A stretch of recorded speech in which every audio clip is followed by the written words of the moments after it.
Halo guys, ketemu lagi di ruang inspirasi.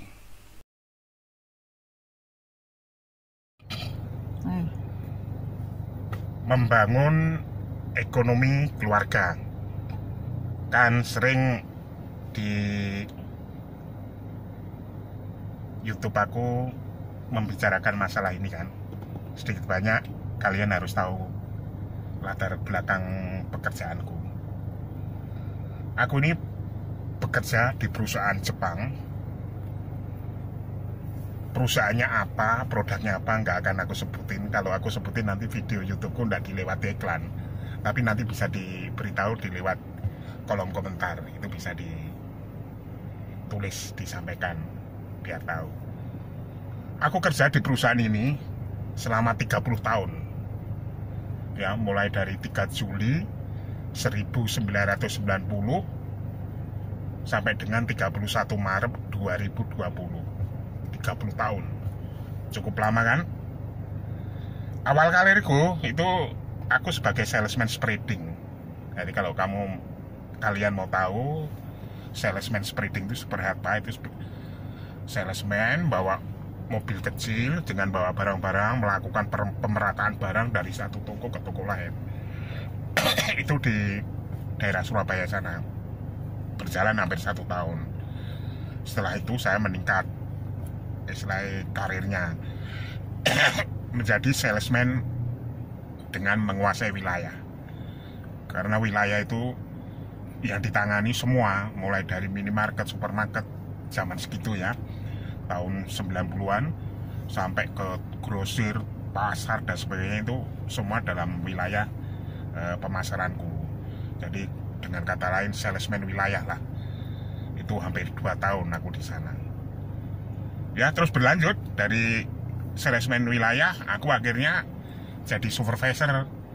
Jadi supervisor aku mendapat tanggung jawab di wilayah Bali dengan kantor di Denpasar selama 2 tahun.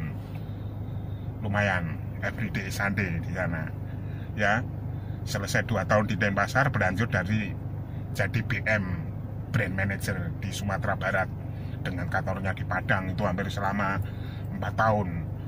Lalu lanjut di Riau. Zaman segitu Riau itu antara Riau daratan dengan Batam masih satu provinsi. Aku berkantor di Kota Pekanbaru hampir 2 tahun di sana. Selesai 2 tahun di Pekanbaru, ditarik di Jawa Timur. Aku pegang wilayah Jawa Timur sebagai PM juga, berkantor di Surabaya selama 5 tahun. Dari Surabaya aku ditarik jadi BM, brand manager di Jabodetabek. Cukup lama aku di Jabodetabek, 7 tahun ya. Berkantor di Jakarta lah tentunya. Terus sampai dari Jabodetabek aku pegang wilayah Jawa Barat dengan kantor di Bandung. Itu selama 5 tahun. Lumayan. Menjelang mau pensiun, aku ditugaskan di kota kecil, yaitu di lambungnya Pulau Jawa, mulai dari kota Indramayu sampai kota Purworejo. Kota-kota kecil itu aku yang menjadi tanggung jawabku. Istilahnya di perusahaanku namanya wilayahnya Cirebon Purwokerto selama 2 tahun. Aku tidak ngomong panjang lebar. Dari apa yang aku lakukan ini, jabatanku, pekerjaanku yang aku lakukan ini, aku namanya dengan pedagang itu akrab. Nama pedagang yang baru main juga akrab. Dengan pedagang di pinggir jalan, di pasar, UMKM, distributor kecil itu aku dekat. Bahkan sering terlibat diskusi dengan mereka ya. Terlibat diskusi.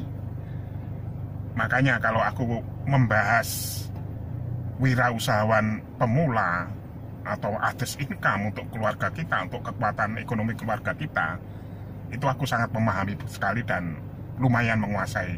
Dan aku sendiri itu sudah mencoba untuk membuat usaha melalui istri aku, yaitu hampir 5 usaha.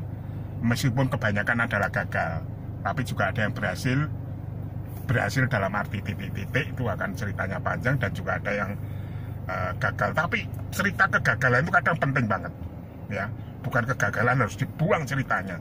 Justru apa yang menjadi pengalamanku, kegagalan-kegagalanku itu bisa dipelajari, aku bisa menyampaikan ke subscribe pula, ya, yang melihat videoku lah. Itu biar tahu bahwa kegagalan itu juga penting supaya kita tidak mengalami kegagalan yang sama. Itu ya teman-teman.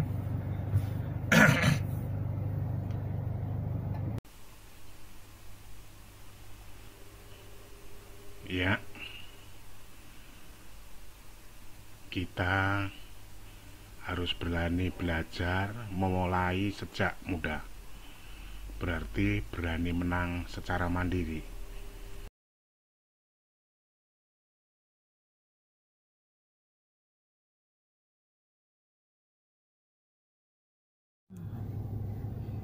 Karena 30 tahun itu ya,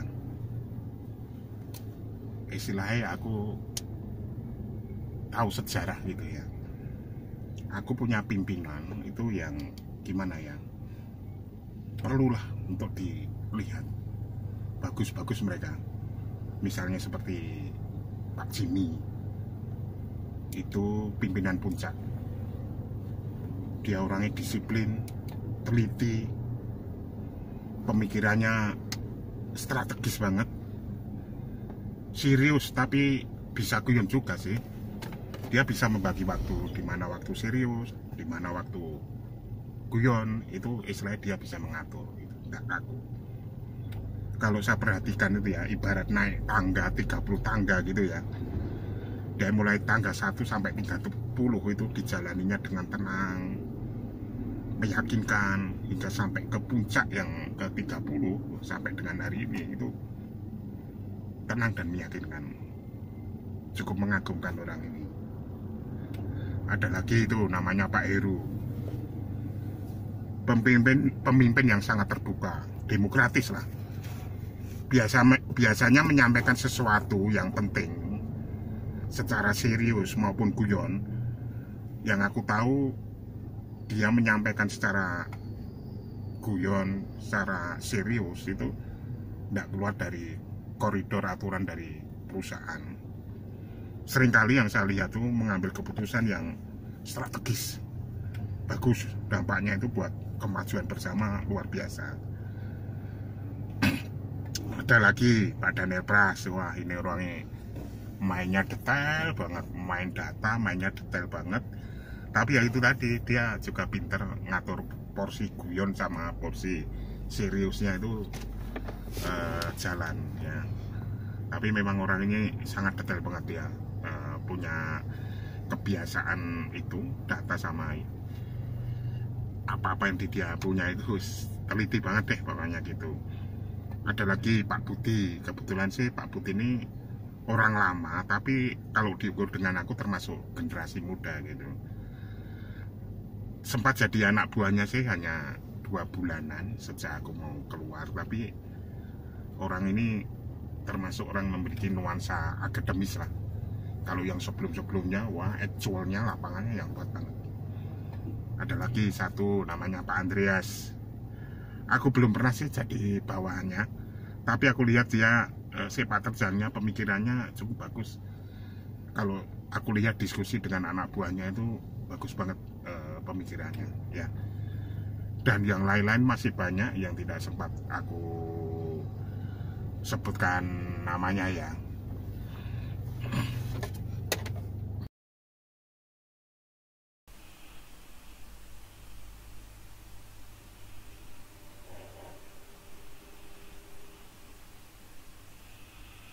Jangan lupa ya guys, untuk subscribe, like, share video ini agar karya terus berlanjut dan jalinan tetap tercipta ya. 30 tahun ya. Untuk atasan departemen lain mungkin aku tidak terlalu ini ya, memahami karakter secara khusus gitu ya. Tapi aku mengenal sih dari hasil kinerjanya saja beberapa poin-poin gitu yang aku tahu. Misalkan yang namanya Pak Rosa itu bosnya marketing dulu ya. Sekarang nggak tahu bos lebih tinggi lagi. Orang ini pintar banget, analisanya tajam banget, kelihatan banget orang ini kontribusinya sangat besar di perusahaan. Integritasnya juga tidak diragukan, loyalitasnya luar biasa. Saya pikir kesimpulannya orang sangat berkemampuan deh, dan perusahaan memiliki orang ini memang benar harus dipegang terus nih. Ada lagi namanya Ibu Susi ya, ini cewek memiliki sifat terjang di bidang marketing, cukup cerdas dan lincah kalau menurut aku. Lihat itu, dia banyak pegang brand yang tough atau keras berhadapan dengan kompetitor, dan brand ini nyatanya sanggup menandingi brand dari perusahaan lain, yang notabene perusahaan lain ini adalah perusahaan besar ya, perusahaan cukup berwibawa. Ada lagi satu namanya Budiana, dia membawai brand yang keras di pasar, keras dalam perang antar merek, sehingga perlu strategi yang luar biasa, yang harus tajam gitu ya. Selama ini dengan diam gitu ya, dia memiliki strategi yang cukup bagus, dan nyatanya brand yang dia pegang itu juga cukup disegani di pasar, dan bahkan di produk tertentunya lama banget tidak pernah tergeserkan oleh brand-brand lain. Orang ini ya termasuklah wanita yang cukup berkemampuan lah, Budiana ini. Ada lagi yang namanya Pak Pancoro ya, dia penjaga gawang lah, orang finance, tapi kan dalam perusahaan tidak banyak ngomong. Yang seperti ini kan juga sangat penting. Yang aku lihat ini orangnya integritasnya luar biasa. Saya pikir ini buat company sangat penting, apalagi kalau misalnya kita punya perusahaan, punya orang-orang seperti ini kan menguntungkan perusahaan. Ada lagi namanya Pak Bambang, dulu saya penjaga gawang finance, sekarang terakhir dia pegang audit dan legal. Yang aku tahu sekarang dia orangnya pintar, ditambahi lagi religius mungkin sekarang ya.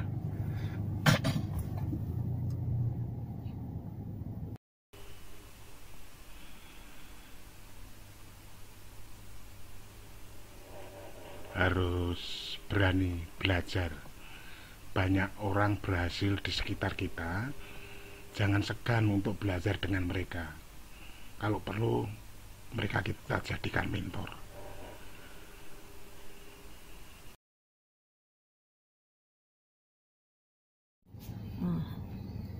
Untuk teman-teman yang satu level, mulai dari ujung Indonesia Barat sampai ujung Indonesia Timur, yang tidak bisa aku sebutkan namanya, ini adalah teman-teman hebat. Aku terima kasih dengan teman-temanku ini ya, teman-teman yang senasib sepenanggungan lah dalam suka dan duka. Ini tim dari ini cukup bagus, yang satu level dengan aku ini. Rata-rata mereka orangnya baik, pelaksana yang baik, dan agresif dalam memajukan area yang menjadi tanggung jawabnya. Selalu mengikuti komando dari atasan itu dengan baik ya. Apa yang komando sampaikan, bahwa itu jalan, 95% lah jalan ya. Kompak, ini saya pikir poin yang sangat luar biasa, dan kontribusinya buat perusahaan tentu saja besar, karena kompaknya ini, karena nurutnya ini, karena mengikuti komando yang diberikan. Itu yang saya kira kontribusinya cukup baik. Tapi ya, yang namanya tim ya, kalian tahu sendirilah, tidak 100% pasti perfect atau sempurna ya, pasti ada saja. Tapi saya tidak mau membahas yang tidak ada pengaruhnya gitu untuk dibicarakan di sini. Tapi ada sih temen secara total itu bagus intinya. Tapi ada cerita sedikit yang mungkin membuat saya terkenang sih ya. Tadi ada satu teman yang perlu saya ceritain. Dia menamakan dirinya Napoleon.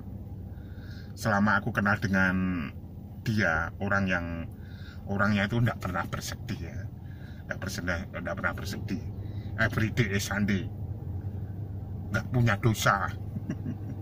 Penampilannya selalu menggambarkan posisi yang tinggi ya, kacamatanya dipakai, pakaiannya bermerek, Hammer, Adidas apa. Wah, seneng lah orang ini. Orangnya sudah duluin saya pensiunnya.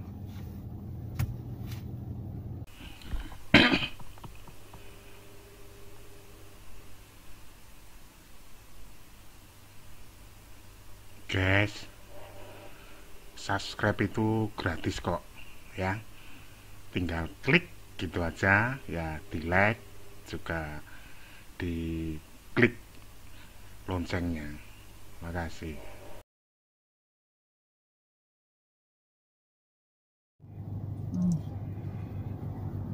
Berkaitan dengan ruang inspirasi yang ada di YouTube aku, membangun ekonomi keluarga yang kuat.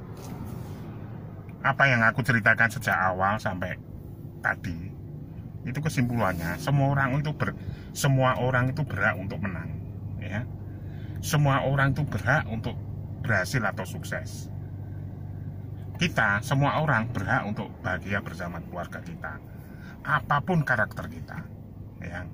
Tuhan mengaruniakan ke kita karakter model apapun, itu tetap baik untuk kita gunakan dengan baik di dalam kita membangun diri.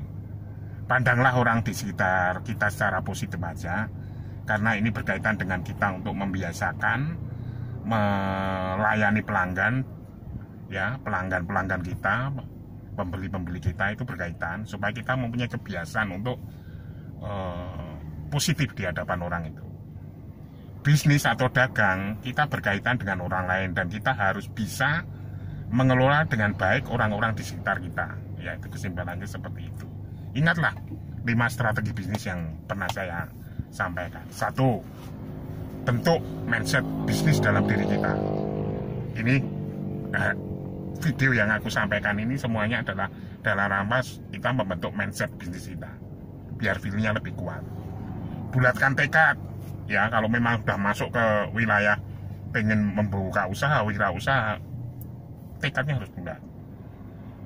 Dan kita mulai dengan hal yang menyenangkan melalui dari hobi atau kesukaan kita supaya bisnisnya menyenangkan. Kerja keras itu wajib, karena kita berdiri di atas usaha kita sendiri. Dan kelola keuangan dengan baik, karena kunci dari sebuah usaha itu adalah mengelola keuangan. Kalau keuangan mengelolanya jelek, itu pasti akan jelek juga gitu ya. Oke, dari saya itu dulu. Terima kasih. Tangise ati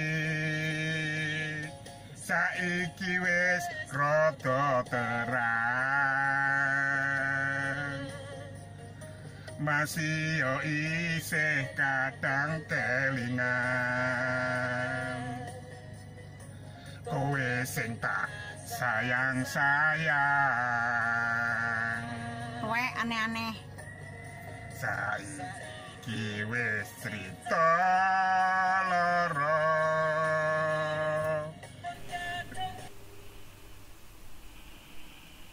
Ya, sukses untuk kalian semua dan selalu berbahagia bersama keluarga. Amin.